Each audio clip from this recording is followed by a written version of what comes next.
IT giant TCS's announcement to lay off 12,000 employees has sent shockwaves across the IT industry. Employee unions warn that the number could rise to 30,000, accusing the management of targeting senior staff and calling the move arbitrary and illegal. 12,000, maybe 13,000. These aren't just numbers. These are lives, families, and livelihoods of thousands of people that could get affected due to the TCS's decision. For a long time, layoffs have been normalized, and labor laws that are meant to protect workers are being ignored in the IT sector.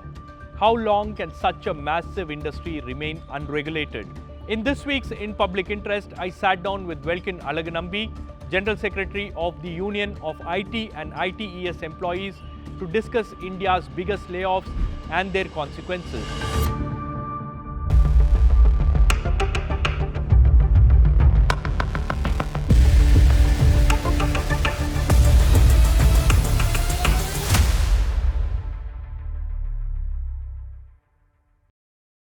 Here at the News Minute, we consistently report on workers' issues, from Samsung workers' strike in Tamil Nadu to Bengaluru's IT employee protest and the sanitation workers' strike in Chennai. If you believe such issues must be questioned, if you believe in journalism that does so, support us. Become a paid member of the News Minute so that we can continue standing up for you. Welkin, thank you so much for talking to us. Is the IT industry in some kind of crisis? I would say it is not in a crisis, but the global economic problems are the key crisis. Since the IT service industry in India is primarily dependent on US and Europe, we are facing the repercussions here as well. So the trade war happening in US on all other countries it trades with, and the economic crisis US in going towards now are the key reasons which we think are driving the number of people sent out from each company in the name of layoffs or retrenchment.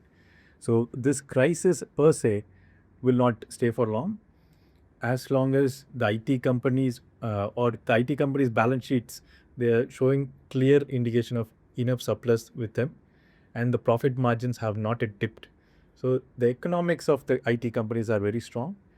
They are taking precautionary measures on by cutting down on the employees' life. So that's the problem we see. Okay, earlier we used to, hear such information coming in from US or Europe, but now it's closer home because TCS is laying off 30,000 employees. So this TCS is something a little different than what happened on US and other countries, basically like Microsoft, Google, Facebook. So what's the difference between what happened with these companies, Google, Microsoft, and Meta, and then TCS? So those companies which are primarily product driven, they are in a race to cut down as much as expense as possible, so that they can invest more on AI. So then they can build more AI, they can do more large language models, more generative AI, now agentic AI. So all these key terms they are running behind, and they need more money for that. So for that, so they are cutting down expenses and they are investing on the AI tools. So that's what's happening in those product-based companies. But in TCS-like companies, where they basically serve as a service company, as an outsourcing company to all these companies and even other industries, they are planning to cut down their employment force so that all the global uncertainty happening in US and other countries, because of which the spending cut going to happen in all these primary sectors, the production sectors, they are going to cut down the employees and handle the dip in spending by taking out or by sending out the experienced people, relatively higher paid based on the average salary in the company, and recruiting more and more freshers. So like TCS, they've announced 30,000 people to send out, who are maybe C3A and above, which are basically 7 years plus and above.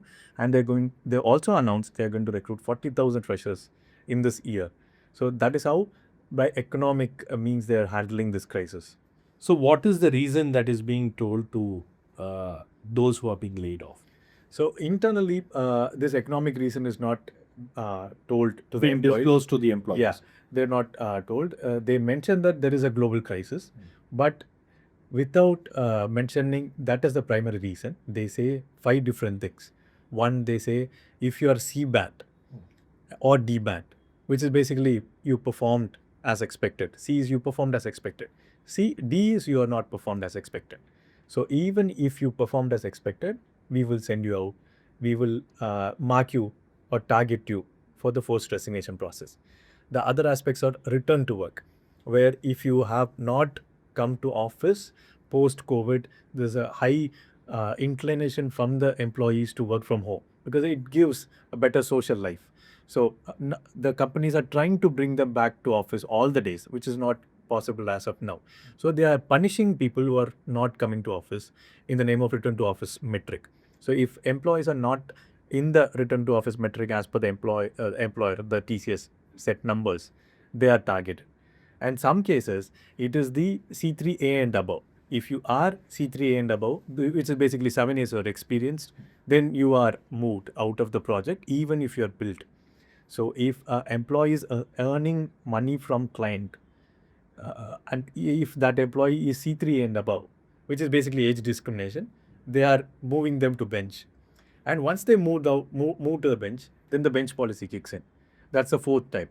So bench policy recently amended in TCS arbitrarily. Okay, let me break down this one by one so that people can understand what exactly is happening. So you said the C3A.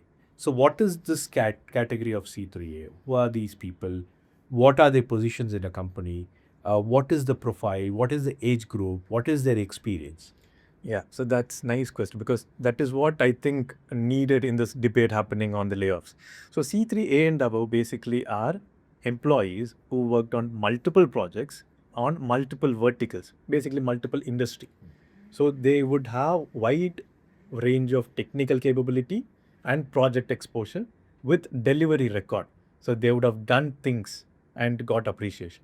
So these people are promoted to C3A level. C3A is basically 7 years and above is the C3A level. So in a common man terms, if you say like a manager, general manager, what is their positions? That they're different. So it will be consultant. Okay. Consultant, senior consultant, associate consultant. So there are different consultants. So that's the role. So this is the targeted role. But even the consultant term may change. They may be engineer, they may be executive, architect, but it all comes under the C3A and above category. So C3A and above people will have a very good experience on the industry. They have established record on they can deliver, they can learn and survive. So these people will have certain people reporting to them or independent responsibility to execute complex tasks. So these are the people in office they are targeted to be sent out. Their social profile would be on personal life. They would have kids in good school, they private school. They would have definitely spent considerable amount of medical expenses because at that level you get medical benefits as well as problems, health problems. So you need to run with the problems. So you would have spent certain amount and definitely a house loan, because if you don't have house loan, you need to pay too much of tax to government. So people do take house loan to at least reduce the tax payment so that eventually it as an asset instead of giving to government just like that, 30% or so. So different loans, personal loans, medical loans, things like that people will be piling up with. So that is the social profile of people C3 and above usually has. That profile can or the people age would be around 35 and above. So they would have spent the youth time most of the time for the company. So the prime time to prove that they are capable to do more.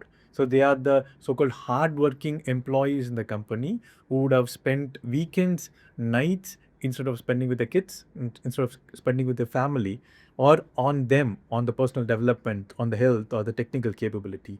They would have spent day in and day out on delivering projects so that they get acknowledged and they get promoted. So those are the people dedicated, the hardworking people, now TCS is targeting to send them out. I'm speaking to certain the people who are going to be affected. They say they are 13 years continuous exceptional performers. So these are the people 13 years of exceptional performers. and they have everything on record. Yes. And these are the people TCS now marking as people. And there's a campaign also in public that they would have not worked, they would have not reskilled. But this all false. Everybody knows in IT that you can't be in work without studying because the technology changes very fast. Earlier it was few years, now it is few months. And with AI, it is rapidly changing. Every week technology is changing. Without studying, we can't be even in the job. And that's the record these people have made. And the record made, the best performers are being sent out is what we see. Okay. So you talked about age discrimination. Can you explain what exactly do you mean by that? So this IT service companies basically do body shopping. They sell people as outsourcing to the production companies or the companies in Projects, basically. Yeah. So when they need to send people or sell people to client, the primary selling point is not skill. It is the cost at which a US employee can be taken as an employee in US, and a few hundreds of employees can be taken as to complete the project in India. So that is the primary reason why most of the projects coming to India.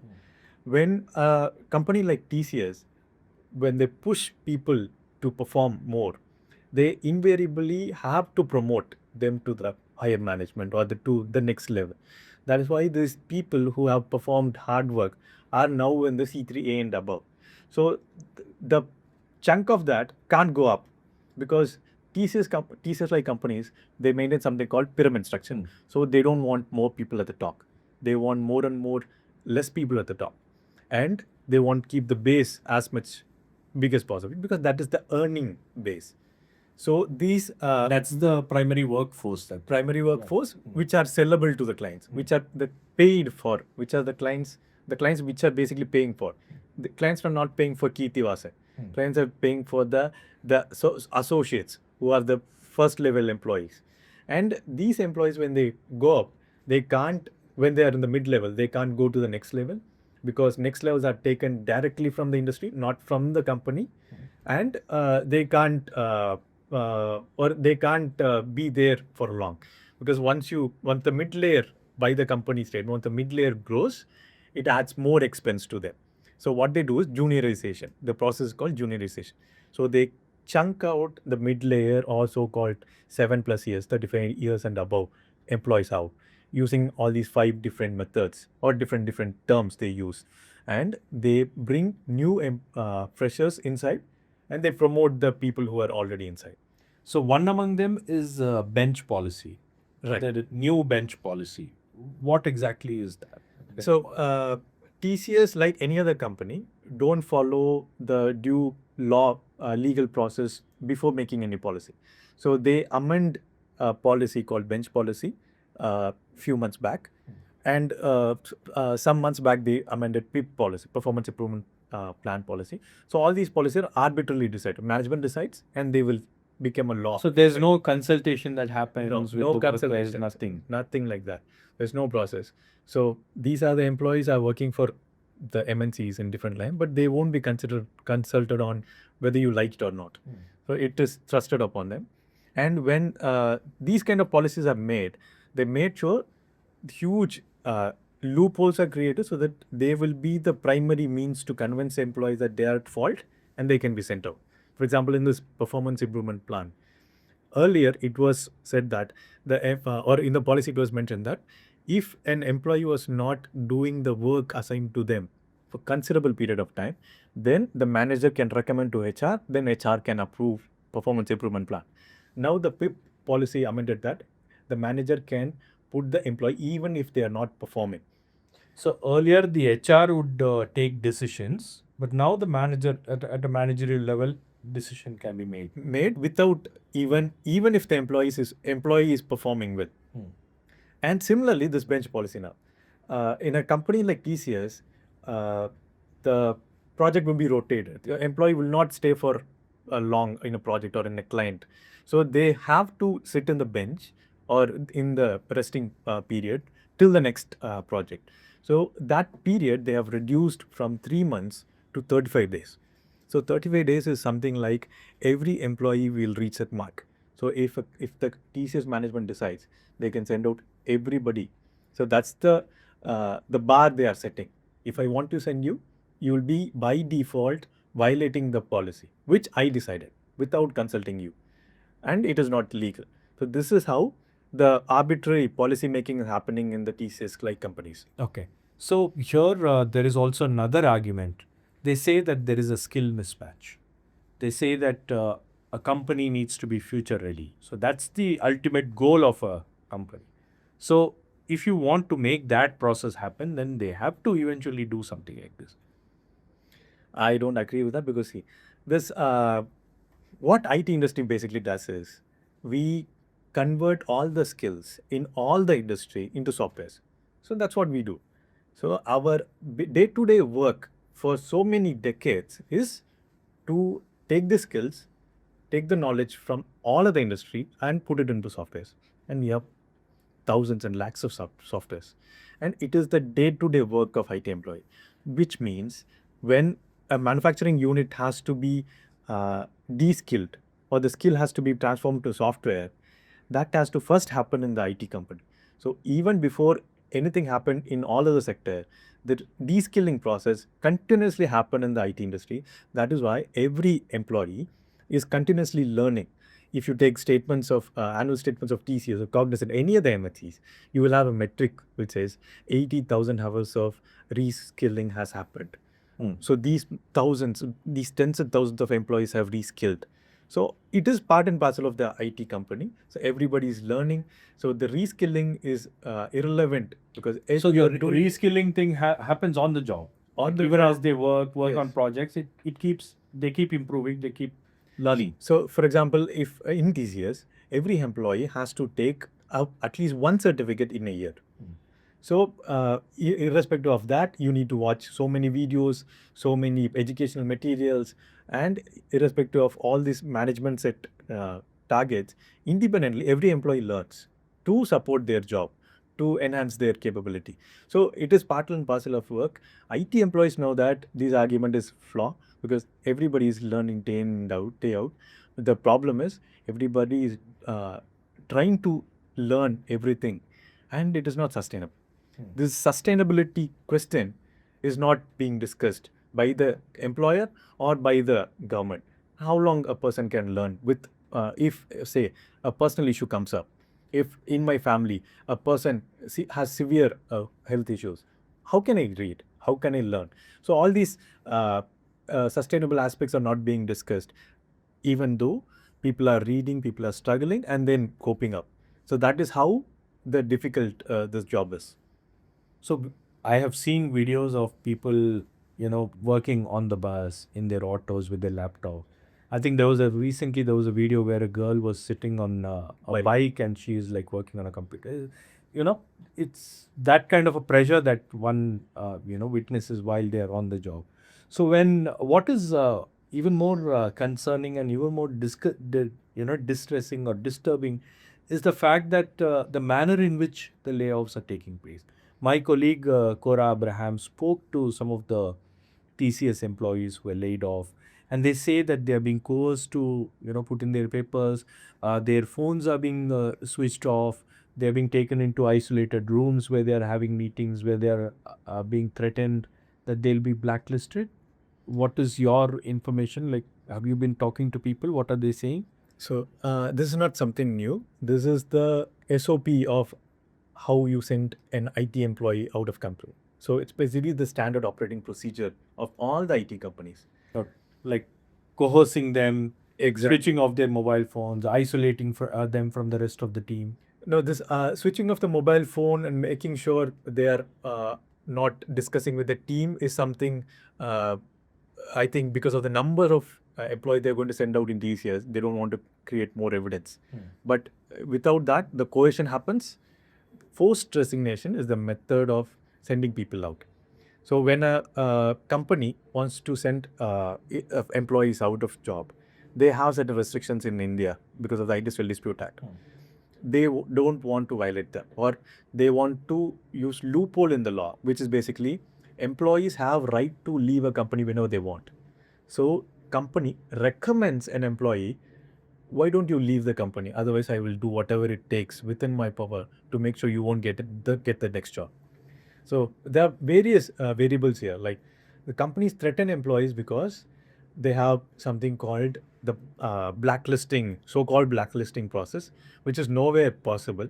But there is a black, dark place called the background verification process, which nobody knows what data they are taking and what the company does in that. So a company, when I join to the, like TCS, when I join TCS will do a background verification on me. So based on the background verification, they will decide whether to give me job or not. And there is no transparency on what data collected on me, and they won't. What data goes into the system, there is no no transparency on it. And there is no means of checking that. I can't verify that whether the data you got on me is verified, is correct or not. You may get, the employee may get some wrong data, and I don't have any means to justify or counter that is wrong data. You have not collected it in the right manner. So because of that, employees have fear that these companies are not anyway being controlled by the law. That's the impression they are giving. We are not being controlled by the law or the government. We are above the government. So Industrial Disputes Act will not come into play here. We are not concerned about these laws. We are not concerned about laws that are there to protect, the employees. So is that the tone? They won't set the tone explicitly, but by their action, they'll make sure that we know implicitly we don't have any rights and government can't intervene. They are above the government. Even it can be state government, it can be union government. They are above the governments, and they can make any policy at will, and they can violate their own policy at will. You also said something interesting. You say blacklisting does not happen. It doesn't work. Then why are they being threatened saying you will be blacklisted? So this employees has to resign. Only that is the only way. They can't file any legal case against this management when they do such things, legal layoff. So to do that, what they do is they threaten whether first they will try to convince you. So the convincing method is what the performance improvement plan or the bench policy, the work from office policy. So all these ensures that, see, you violated the company, so you have to go out. You are at fault, but legally they are not at fault. So the company by policy try to convince them. If employees are not convinced, then they take them to room. Then they say, see, you have to go. Otherwise, I will make sure I will not pay you notice pay. I will not give you the documents which required to get into next job. And I will also make sure I will play around with your background verification. So you will never get into MNC again. So that's the threatening aspects they do to make sure employees resign. If you take the count of number of people going out in a company, everybody is voluntarily resigning. Not single person getting terminated. So labor department has to suspect an ideal. So if there is a pattern to it, like almost if there are 50% of people who have left in 1 year, they've all resigned on their own, personal reasons, citing personal reasons. So that's how things operate. Yeah, the labor departments, they need to go and investigate. They need to identify why everybody is resigning. Not everybody is getting into job. A simple PF data verification can show them that the people who have been sent out are not getting immediate job. So if somebody voluntarily resigning, they would get job immediately. But PF record will definitely show that people who are resigning are unemployed for months and months and getting job, probably underpaid job after many months because they are not employed, especially the people who are 35 years and above. So these kind of analysis government can do. Even more than that, if a single SMS can be sent to the people whose PF account is closed, whether are you forced to resign, or whether even in not that tone, like have you left the job for the company business reasons or for your own personal reasons? Yes or no? Simple as or. Or choose the A random survey. no. Oh, yeah, Everybody okay. can be, and a simple SMS can be done. PF department has done that for sexual harassment committee survey. So this can prove that what is happening in industry. But Labor Department, they prefer not to intervene. They don't want to touch these gods. So all become TCS is a kingdom run by kings, and Cognizant run by kingdom and run by kings. And these Labor Department, they don't want to intervene in the king's business. So, but unfortunately, we are in Republic, and they have right to do that. They are accountable to do that, the Labor Department, but they're not doing so. Okay. What are the remedies that are available for these people who are being laid off arbitrarily?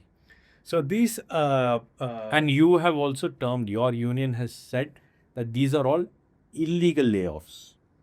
Why do you say that? So what happening in TCS, for example, TCS is sending out the senior most people out, citing business reasons, without giving notice. If I'm going to be sent out, I know today. I won't know that I'm going to be sent out. So we are all on, the employees are all on constant stress that anytime they may be sent out. So the notice of 1 month is a mandatory, at least 1 month is a mandatory aspect in the Industrial Dispute Act.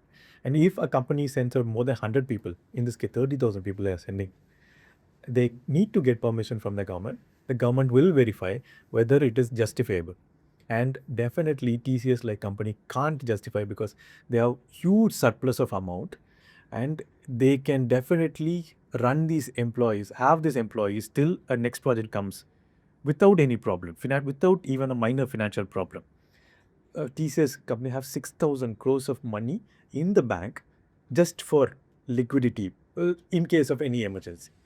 And their annual revenue is 2 lakh crore and above.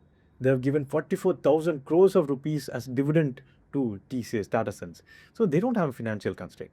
So with that data, they can't justify government that they need to send out 30,000 people. We are going to get into loss. They can't. So all these violates this, and more than that, even if they are get into business constraint, they need to send the least the experienced people, the people who joined first.